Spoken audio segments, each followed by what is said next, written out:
Hi guys, this is new. And இன்னைக்கு வந்து பார்த்தீங்கன்னா என்னோட மனசுக்குள்ள ஓடிட்டு இருக்க சில விஷயத்தெல்லாம் வந்து ஷேர் பண்ணலாம் அப்படின்னு சொல்லி நினைச்சேன். கொஞ்சம் மாசத்துக்கு முன்னாடி ஒரு ஃப்ரெண்டு கூட ஒரு சின்ன சண்டே ஆயிடுச்சு. தப்பு என்னவோ என் மேல தான். பட் அந்த டைம்ல வந்துட்டு எனக்கு நான் பண்றது தான் சரி அப்படிங்கிற மாதிரி தோணுச்சு. ஏன்னா அந்த டைம்ல வந்து நான் ரொம்ப கோவமா இருந்தேன். ஸோ கோவத்துல வந்துட்டு தெரியாம சில வார்த்தையெல்லாம் விட்டேன். அதெல்லாம் இப்போ நினைச்சா கூட என்னால் திரும்ப எடுத்துக்க முடியாது. ஸோ இதுல இருந்து நான் என்ன சொல்ல வரேன் அப்படின்னா, கோவம் வந்துச்சு அப்படின்னா நீங்க உடனே வந்து ரியாக்ட் பண்ணிடாதீங்க.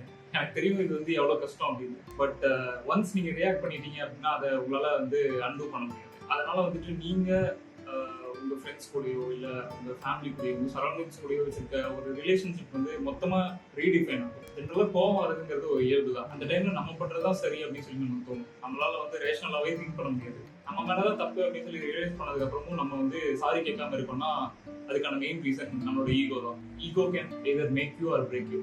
என்னால இதை பண்ண முடியும் அப்படின்னு சொல்லிட்டு நம்ம ஈகோயிஸ்டிக்கா இருக்கிறது வேற. ஆனா நான் பண்றதுதான் கரெக்ட், நான் ஏன் போய் சாரி கேட்கணும் அப்படின்னு சொல்ற ஈகோ வந்து வேற. ஸோ உங்களுக்கு அந்த பர்சன் கூட இருக்க ரிலேஷன்ஷிப் வேணும் அப்படின்னா never hesitate to realise your mistake and say sorry to the person. இதை எனக்கு ரியலைஸ் பண்றதுக்கு 6 மாசத்துக்கு மேலே ஆயிடுச்சு.